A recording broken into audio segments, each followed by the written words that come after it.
안녕하십니까. 전국에 계신 강남인강을 사랑하는 수험생 여러분. 네, 벌써 9월 모의평가. 수능이 이제 2달 앞으로 다가온 그런 시점이죠. 자, 오늘 여러분들 모의평가 치르느라 너무너무 고생 많으셨습니다. 아마 이제 선생님 국어나 영어 이런 것들이 어떻게 나왔는지는 잘 모르는데 아마 여러분들 수학을 2번째 시간에 맞았을 때 이게 무슨 날벼락인가 이런 생각을 아마 하지 않았을까라는 생각이 듭니다. 왜냐하면 기존에 여러분들이 봤던, 물론 이제 당연히 우리 공통문항에서 어려운 문제들이 출제될 거라고 예상을 했었는데 실제로 그 예상보다 조금 더 어렵게 출제가 돼서 아마 여러분들이 많이 깜짝 놀라지 않았을까. 원래 사람이 좀 마음의 준비를 하고 있었는데도 이게 또 너무 당황스럽게 문제가 어려워지면 이게 잘 이렇게 쉽게 편안한 마음, 평정심을 찾기 어렵잖아요. 그렇죠? 네, 그래서 아마 여러분들 문제 풀면서 굉장히 많이 힘들었을 거다라는 생각이 많이 듭니다. 선생님도 문제 풀면서 굉장히 어려웠어요.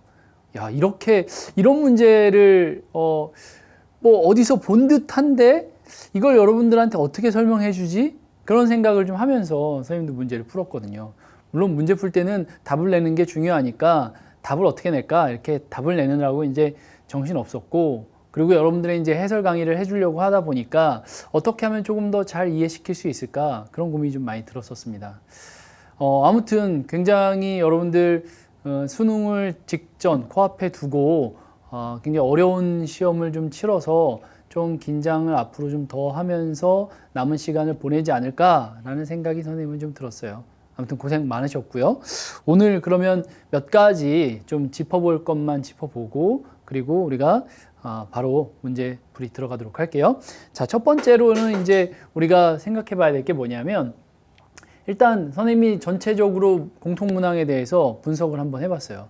물론 이제 선택 과목도 있는데, 선택 과목은 이제 선택 과목 해설 강의 하시는 선생님도 계시니까 선생님은 공통 과목에 대해서만 한번 보도록 할 텐데, 아는 것처럼 수학일과 수학이었고, 그 다음에 수학일에서 지수함수, 로그함수, 삼각함수, 수열 각각 3문제, 5문제 이렇게 출제가 됐다. 이미 앞에서 우리가 그 6월 모의평가를 봤을 때는 4, 3, 4였는데 지수함수, 로그함수에서 굉장히 여러분들 보면 알겠지만 1번, 16번 객관식 1번, 단답형 1번. 첫 번째 문제에 아주 지수, 로그 그냥 간단한 계산하는 거 줬고, 지수함수, 로그함수 문제에서는 이것도 굉장히 좀 전형적으로 굉장히 많이 볼 수 있었던 그런 문제 하나 줬는데, 아무튼 굉장히 좀 쉽게 출제가 됐어요. 그리고 이제 삼각함수도 굉장히 좀 평이하게 출제가 됐고, 수열에서 좀 힘을 많이 줬더라고요. 수열에서. 벌써 문항수가 13, 15, 18 이렇게 되면 요게 4점짜리잖아요. 그렇죠? 여기 4점짜리 맞지? 그치? 여기부터 4점짜리니까 굉장히 여러분들이 많이 좀 힘들었을 거야. 요거 18은 3점짜리다. 그치? 단답형. 그래서 13번, 15번에서 킬러 문제 위치에 있는 것이 수열이 들어왔다라는 게 아마 여러분들이 특징적이었습니다.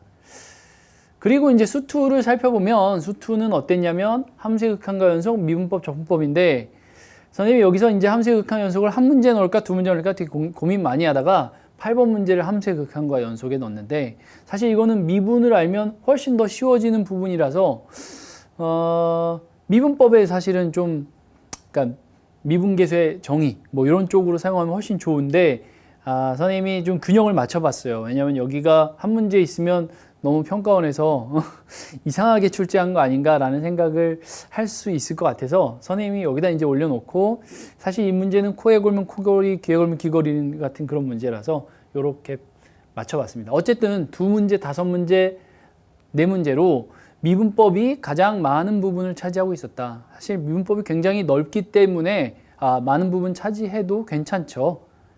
근데 적분법이 이번에 이제 6월 모의평가에 6월 모의평가에 들어왔었지. 적분법이 이렇게 들어와 있었다는 거, 4문제 들어와 있었다는 거, 요것이 이제 좀 특징이고, 그 다음에 20번하고 22번 4점짜리 단답형에서 여러분들이 미분법에서 출제됐다라는 거 이제 눈여겨보시면 되고, 그 다음에 적분법에서는 14번 문제, 15번 전에 있는 공통문항의 객관식 킬러 두 문제라고 했을 때 한 문제가 적분에 출제되어 있었다라고 생각하시면 됩니다.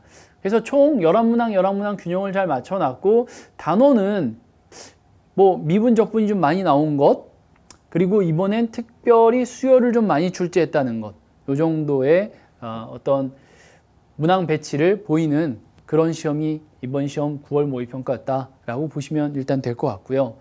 그러면 이제 여러분들이 그 9월 모의평가를 보면서 가장 이제 사실 궁금한 건 뭐냐면, 이 9월 모의평가하고 6월 모의평가를 봤더니 뭔가 이렇게 이제 앞으로 어떡하지? 라는 이제 걱정이 굉장히 많이 되는 그런 상황일 거예요. 그러면 이제 앞으로 남은 기간에 우리가 이제 뭔가를 준비를 해야 되는데 어떻게 준비하면 좋을까?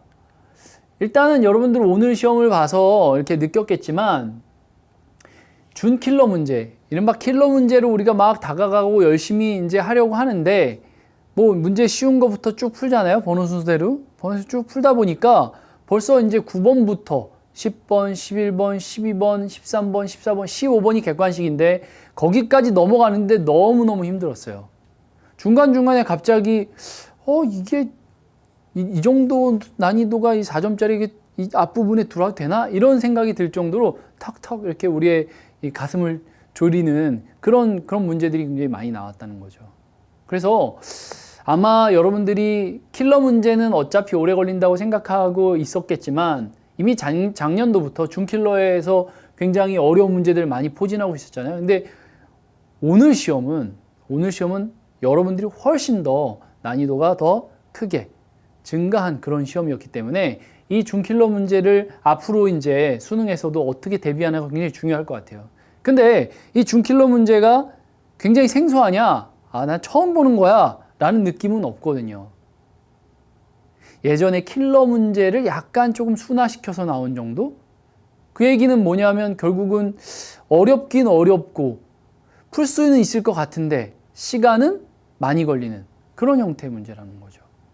그래서 여러분들이 수능 기출 문제를 정리한다라는 것은 이제부터는 여러분들 평가원 위주로만 하시면 됩니다. 평가원 위주의 문제들 중에 어려웠던 거. 선생님도 요즘에 아이들을 가르칠 때 기출 문항도 보여주지만 기출 변형 문항도 보여주거든요. 그러니까 기출에서 어떻게 나왔는지를 먼저 본 다음에 기출 변형을 주면서 학생들이 풀 수 있도록 이렇게 고3을 이제 지도하고 있는데, 왜 기출 문제를 먼저 보여주냐면 사실 기출 문제도 제대로 못 푸는 친구들이 너무 많아요. 그리고 기출 문제에서 요구하는 게 뭔지, 그것이 유사한 문제가 나왔을 때 이걸 또 풀 수 있느냐, 그거는 기출 문제 지금 하나 풀어주고 그건 유사한 문제 줬을 때만 풀지, 기출 문제조차도 처음에 던져주면 학생들이 굉장히 어려워합니다.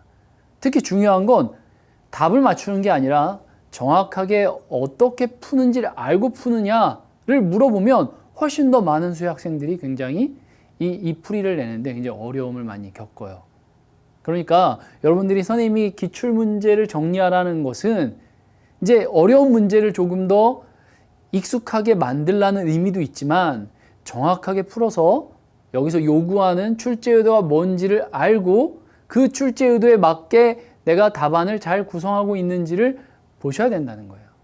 오늘 이제 강의를 하겠지만 강의에서 선생님 풀이를 웬만하면 이제 순서대로 정확하게 푸는 방법에 대해서 계속해서 선생님이 이야기를 할 거예요. 그러니까 여러분도 그런 의미에서 수능 기출 문제를 정리했으면 좋겠다라는 얘기고요.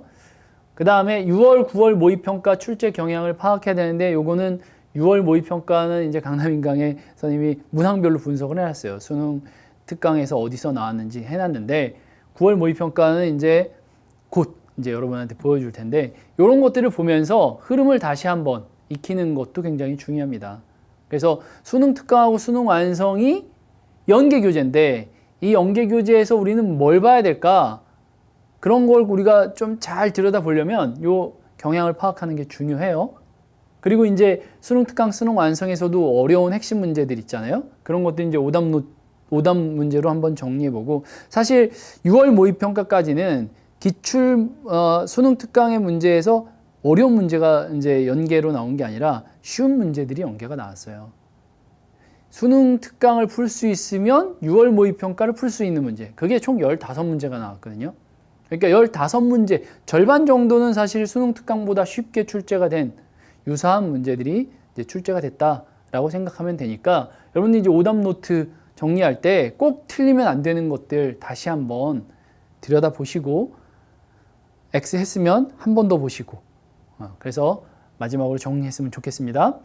그리고 이제부터 남은 기간은 사실 실전 모의고사 시간을 좀 가져야 되는데 실전 모의고사 문제풀이를 하면서 여러분들이 시간에 대한 압박 이런 것들에서 좀 벗어났으면 좋겠고 그러려면 시간을 잘 재야 되겠죠.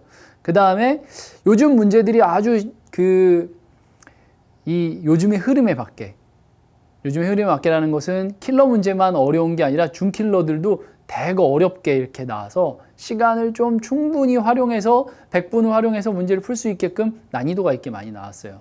그런 것들을 가지고 실제로 좀 훈련해보는 그런 시간이 좀 필요할 것 같습니다. 그러면서 내가 부족했고 몰랐고 기출문제 이런 게 있었는데 그랬으면은 그 기출문제 다시 한번 꺼내서 보시고 그러면서 정리를 하는 남은 시간이 되었으면 좋겠습니다. 이제 한 며칠 남았나요? 한 80일 남았나요? 80일? 80일 정도도 채 안 남은 것 같은데 오늘부터라도 여러분들이 잘 대비해서 남은 기간 수능에서 남들보다 뒤처지지 않게 잘 준비하셨으면 좋겠습니다.